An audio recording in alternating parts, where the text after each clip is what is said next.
We are into the last segment of electrochemistry lecture. We are going to be dealing with electrolytic conductance. This is also a fairly high weightage subdivision when there are two questions that comes in electrochemistry in a particular year and NEET. One question might come from this. It's actually extremely simple, very small in volume and also not calculation heavy. Just watch out for the units.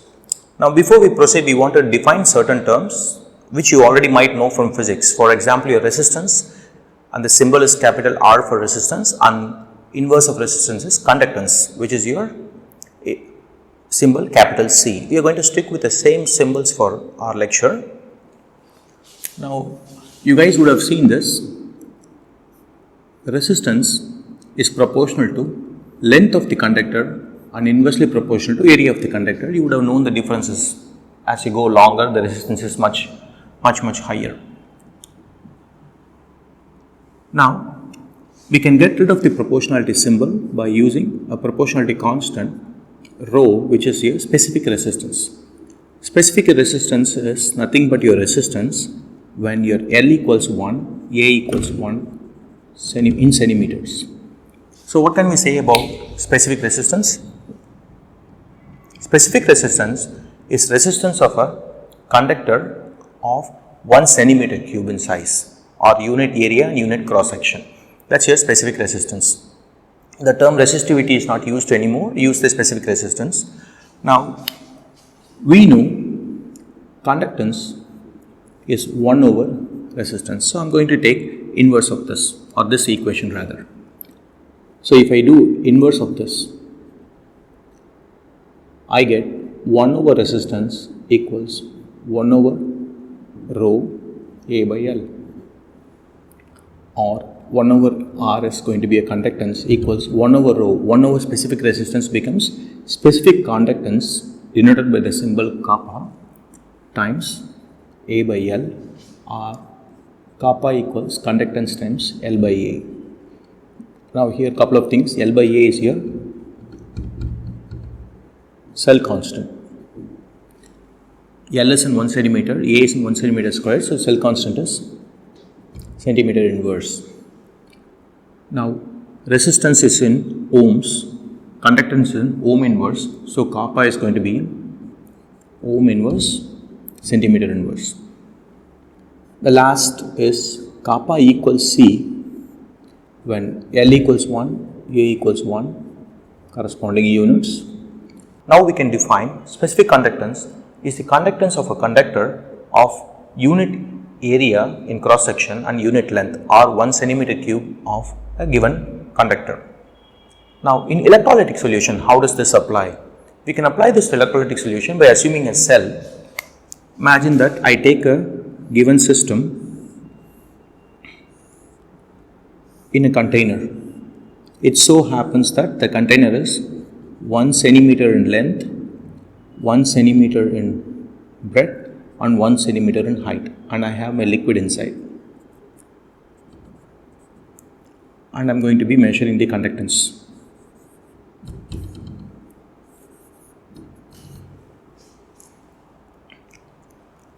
So if I measure this conductance, that is going to be a specific conductance as well, because my length is 1 and area is 1.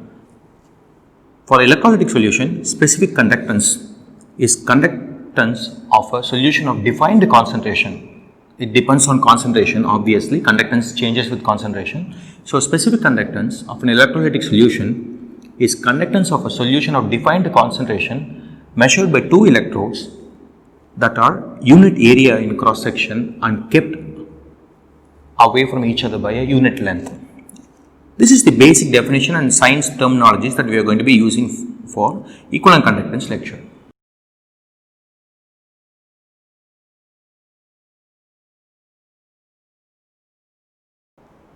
Let's define the next segment, equivalent conductance and molar conductance. Equivalent conductance is nothing but conductance of all ions furnished by 1 gram equivalent of an electrolyte. So the gram equivalent concept was already discussed in our equivalent weight concept. So equivalent conductance denoted by the symbol lambda, a capital lambda, is basically equivalent conductance is the conductance of all ions furnished by 1 gram equivalent of an electrolyte. Molar conductance denoted by the symbol M This is the conductance of 1 gram mole of all ions furnished by an electrolyte. So, this is 1 gram equivalent, this is 1 gram mole. This was already discussed in our equivalent mass chapter. Alright, now let us take a small container.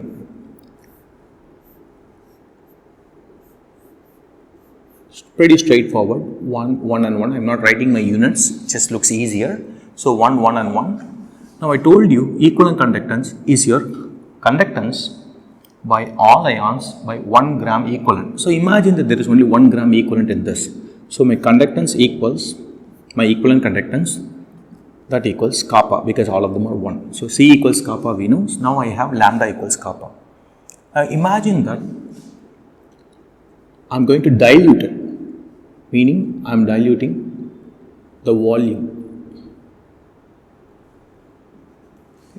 So, the same amount is diluted in twice the volume right now. So, what happens is the conductance of a solution will not drop, because the conductance is because of all the ions given in a given solution. So, the conductance will not drop, meaning equivalent conductance will not drop as long as there is 1 gram equivalent, but my conductivity will drop. The reason being, conductivity, for example, imagine that this is the cell that you want, okay, how much of a liquid you can pour inside.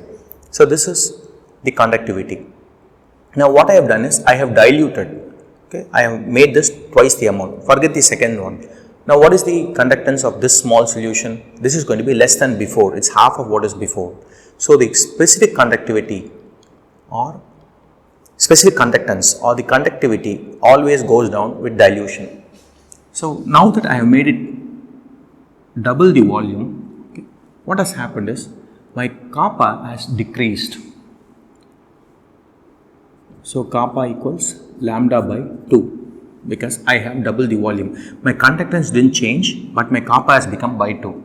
So, in general, if you dilute a solution by x times, kappa is going to be lambda by x, or we can write lambda equals x kappa, x is the volume. Okay. If you want, we can use the symbol V times K. This is the volume. Now, what we know from before, or let us go to equivalence. We know our moles equals molarity times volume, equivalence equals normality times volume. Okay. Now, volume equals equivalence by normality. If I substitute here, lambda equals equivalence by normality times kappa. Now, we said that this system C equals lambda when I have 1 gram equivalent, meaning equivalent is 1. So, lambda equals kappa by n. Now, we are dealing with centimeters here and centimeters here and centimeters here. So, that will give you a centimeter cube, but we want concentrations in decimeter cube. So, you need to factor in a factor of 1000. So, this becomes 1000 kappa by n. This is your relation between equivalent conductance. You can also put, if you want, equivalent conductance with your kappa. Now, I can extrapolate this and write it down for molar conductance.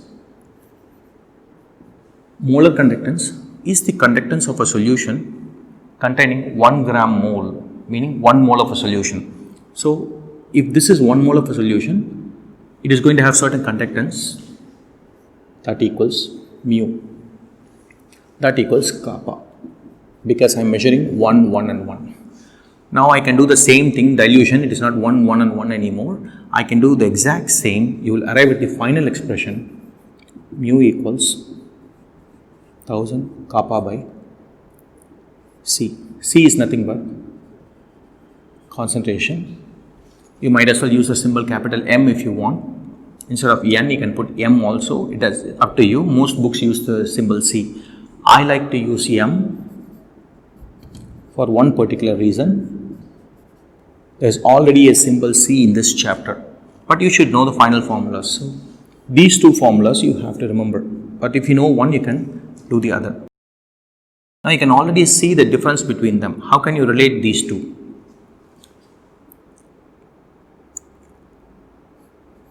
Mu equals lambda equivalence. Now, couple of things we need to know.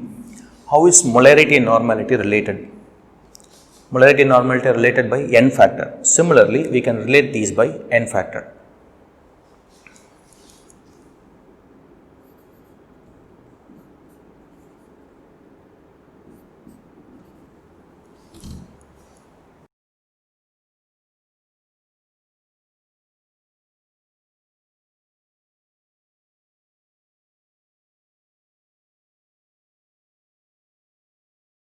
Now that we have seen the formulas, I have listed them here for equivalent conductance and molar conductance. You want to make sure that you remember the units as well. It is extremely important. They may give you the statement question. People usually confuse what's given. Units will tell you so. Now, going into the conductance, what happens when you have an electrolyte solution and we keep diluting it? If you keep diluting it, your kappa will always go down. Kappa is basically the conductance of a solution that is present within a certain space, alright, certain volume. Now you take that solution and spread it out over a long, for example, a room. Imagine the room that you are sitting in, there is, let's say, 5 people or 6 people. That is the conductance. Now imagine that I split the 6 people into 2 different rooms, 3 and 3. So what happened is, the conductance of a particular room decreases, right? That's your kappa. What is the total conductance? That's still the same. 6 people are spread over a larger area, but still the conductance is the total number of people. Kappa is how much of them is present in a defined space. When you dilute a solution, the specific conductance decreases, specific resistance increases. So you want to remember that. Now what happens to the actual conductance, equivalent conductance and molar conductance when you dilute a solution? Now if you see, here is a plot of variation of your conductance with dilution. There are two profiles here. One is for a strong electrolyte and one is for a weak electrolyte. When you see for a strong electrolyte, the plot is better that if you read it from the right side to left side instead of your traditional 0 axis to going to the right side, read from the right side to left side. On the right side, I have my most stronger solution. As I keep diluting, if you see for a strong electrolyte, it's pretty much same except it marginally increases. So the marginal increases just about this much. The reason being, the more you dilute a solution, the better it can be dissociated, even if you take a strong electrolyte. For example, NaCl, your Van't Hoff factor is 2, but it is not always 2. It depends on concentration. If you go higher and higher in concentration, Van't Hoff factor is less than 2. Meaning, conversely, when you go lower and lower in concentration, Van't Hoff factor becomes actually 2. Meaning, it dissociates well under lower concentration or higher dilution, hence this profile. As you keep going down in concentration, it increases conductance. And for a strong electrolyte, the profile is such that I can extrapolate it and figure out what is the conductance, equivalent conductance or molar conductance. So here we have equivalent conductance lambda versus concentration. What is the equivalent conductance at concentration 0? This particular conductance at pretty much 0 concentration is called equivalent conductance at infinite dilution. Infinite dilution, I can extrapolate it and figure it out. Whereas when you take a weak electrolyte, acetic acid, the conductance is extremely low because it is not dissociated. As we saw in equilibrium, about less than 10% is dissociated. But when you keep diluting the solution, your dissociation changes. It actually becomes more and more. So it starts behaving like a strong electrolyte. So much so that the conductance starts spiking up. But the problem here is, it seems like it never touches the axis. So if that is the case, I cannot calculate the equivalent conductance of a weak electrolyte by extrapolating just like I did for my strong electrolyte. So for that, I have to use a different method. I cannot use a graphical method. We are going to use Kohlrausch law.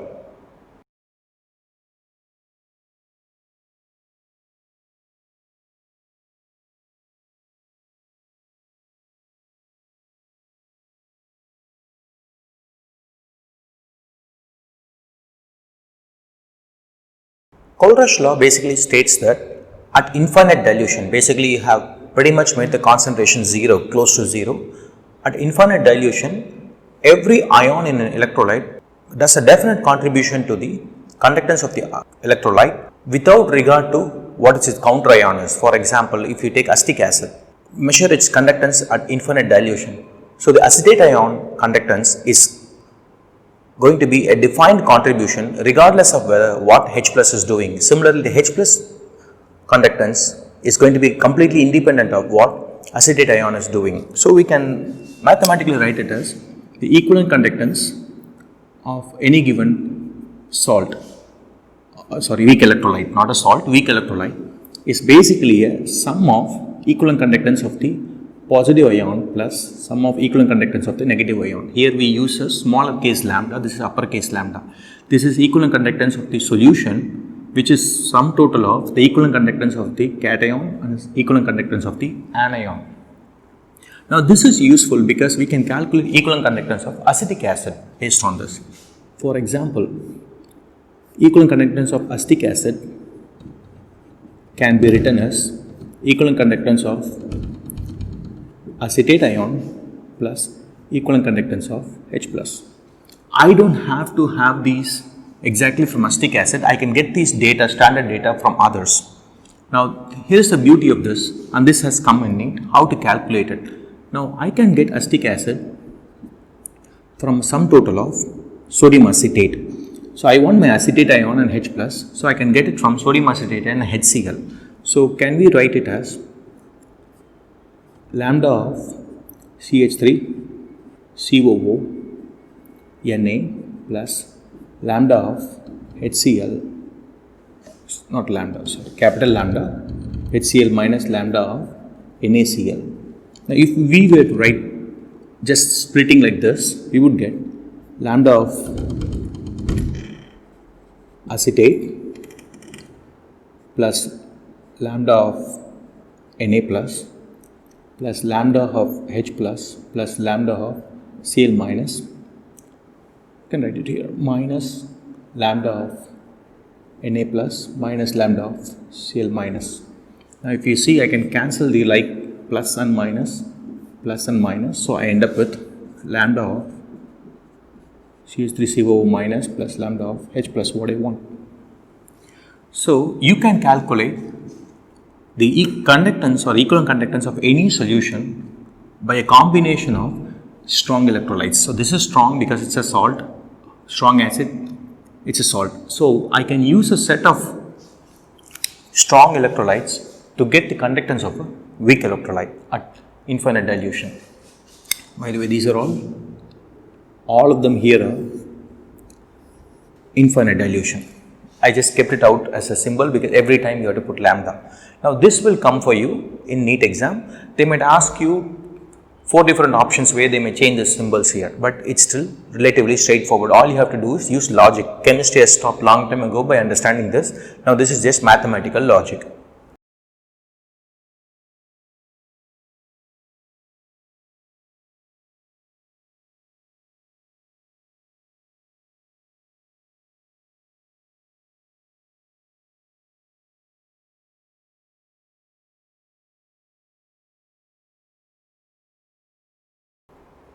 Now that we have seen the basis of equivalent conductance and molar conductance at infinite dilution, now we can relate both of them, equivalent conductance at infinite dilution versus the molar conductance at infinite dilution. So the best way to do that is taking an example. So let's look at our lambda here. Equivalent conductance at infinite dilution of any electrolyte can be written as the equivalent conductance of the cation plus equivalent conductance of the anion. But these could have charges. So this could be, for example, this could be some other plus cation. So you have to divide it by its corresponding charges. So let's say Z plus, Z minus. So this would be easy for you if you can understand through an example. Let's take, for example, our barium chloride. Equivalent conductance of barium chloride at infinite dilution is conductance because of barium plus conductance because of chloride. Now, the conductance because of barium is going to be higher because it has divalent charge. Okay, so we have to kind of come into the equivalent concept. In equivalent concept, what you do is you always divide by the n factor. The n factor here is 2, n factor here is 1. And this is what I have put here as Z plus and Z minus. So basically equivalent conductance at infinite dilution of any given salt or weak electrolyte is the equivalent conductance of the corresponding ions divided by the corresponding N factor. Now let's say for example our aluminum sulfate. It's a very good example because both of them have subscript. So equivalent conductance of aluminum sulfate at infinite dilution would be, let's put an equivalent conductance at infinite dilution.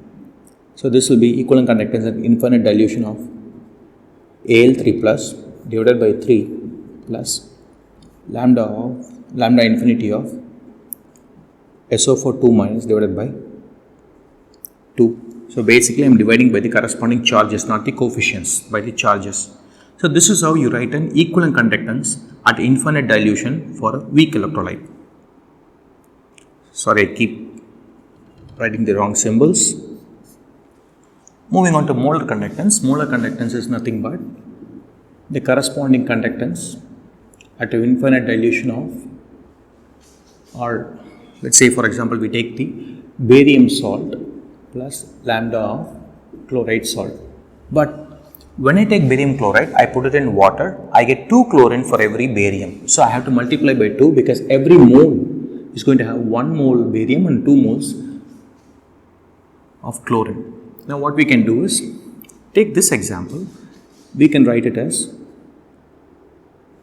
lambda barium infinite dilution plus 2 lambda chlorine divided by 2. Now this looks exactly like this, right, except divided by 2. So this is going to be your mu equals 2 times lambda. I take the 2 over here. So basically my molar conductance for barium chloride is 2 times my equivalent conductance, both of them at infinite dilution. Or in general itself, that's how it is going to be. Now the better example is aluminum sulfate.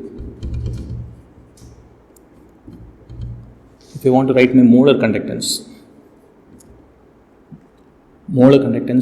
at infinite dilution is the sum total of whatever that is of aluminum plus whatever that is of sulfate, except I will have 2 aluminum and 3 sulfate.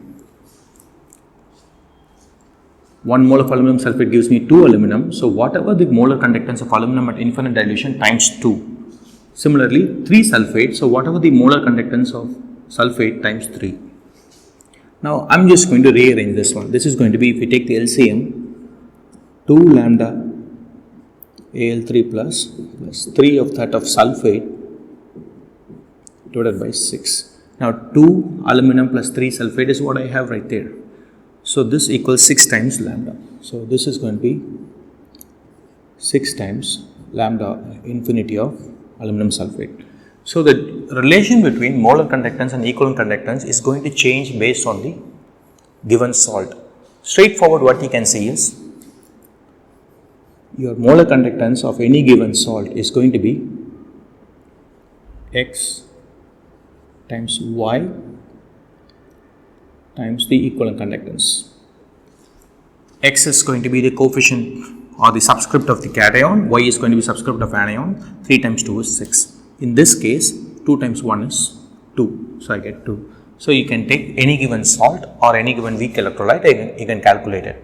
For example, I can give you something from coordination like K4 FeCN6, so that is going to be 4K plus and 1 FeCN6 minus 4 minus, so that I have 4 of this times this. So normally I value is you are going to add them. Here you are going to multiply. 4 times 1 is 4. So molar conductance of K4 FeCN6 at infinite dilution equals 4 times 1, that is 4, equivalent conductance of K4 FeCN6 at infinite dilution.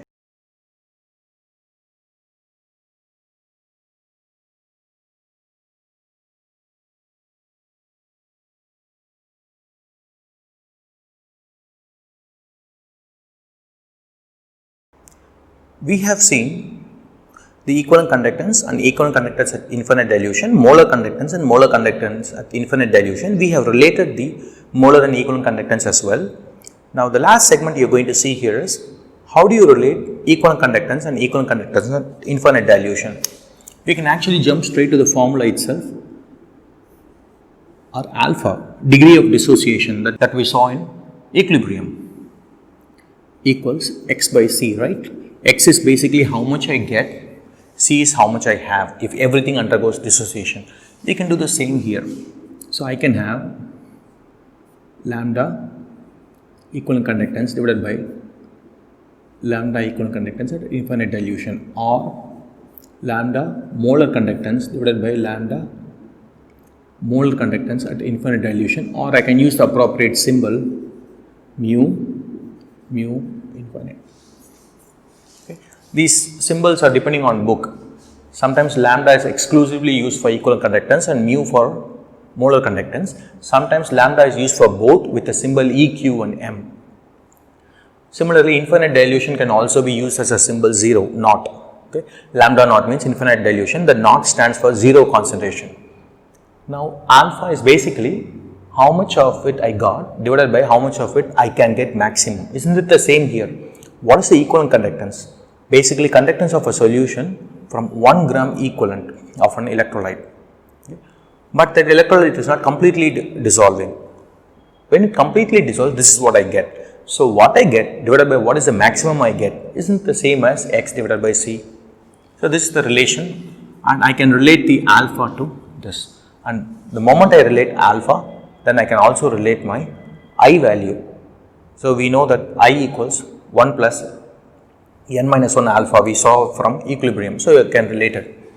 Finally, what we can do is, for a weak electrolyte, or let's say acetic acid or an acid like this, we can write it as H plus A minus. From our equilibrium, we can write our I stable and jump to the final one. So, this is going to be C into 1 minus alpha, C alpha, C alpha. C being the concentration, alpha being the degree of dissociation. K equals C alpha squared by 1 minus alpha. I am just basically doing this times this divided by this, cancels out, this is what we get. Now, I can substitute alpha from here. So, C into alpha right here is, I can use this one, lambda divided by lambda naught. I am assuming this is equivalent conductance, both of them, the whole square divided by 1 minus lambda by lambda equivalence. I can take the LCM over here. I can write this as C into lambda squared divided by lambda infinity squared divided by lambda infinity. I can take it over here, lambda infinity, I take it over here, minus lambda divided by lambda infinity. So, finally, I can write K equals C lambda squared divided by lambda infinity into lambda infinity by lambda. So, this is one equation I can have. I can do the same in terms of molar conductance, C mu squared divided by molar conductance at infinite dilution times molar conductance at infinite dilution times m mu.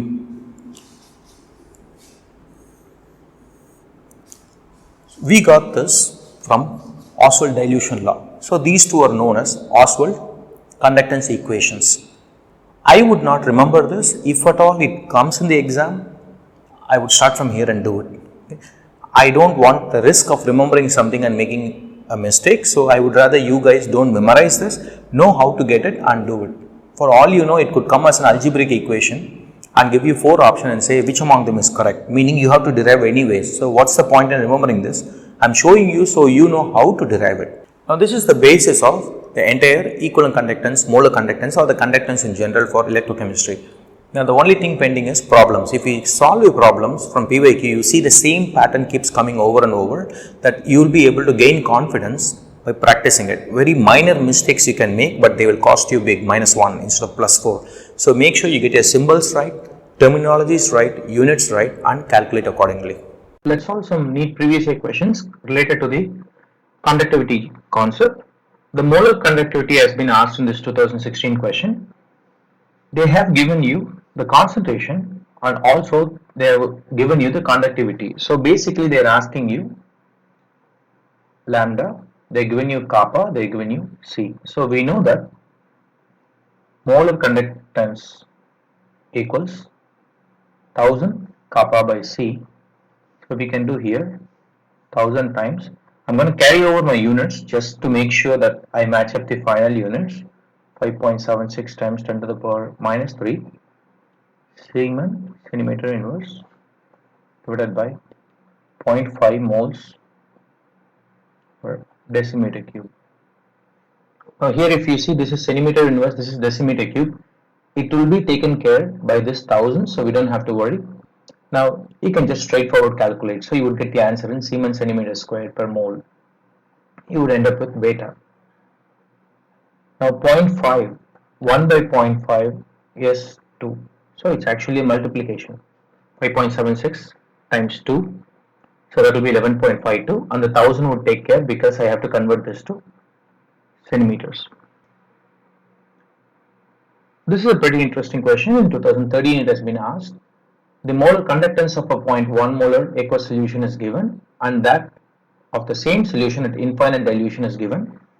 They will ask you what is the degree of ionization. So we have seen the formula in the lecture. Lambda equals molar conductance over molar conductance at infinite dilution. I told you can use a naught or infinity, doesn't really matter.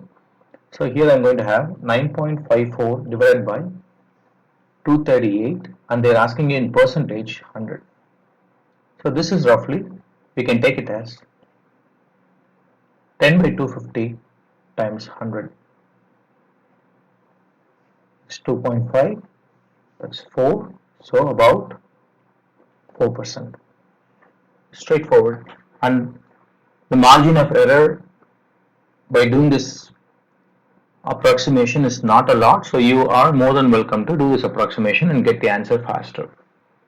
The molar conductivities at infinite dilution of these are given, and for acetic acid will be. So as I told you, this is just logic. So I want my acetic acid means I want my acetate ion, I want my H plus ion. I don't want my NaCl.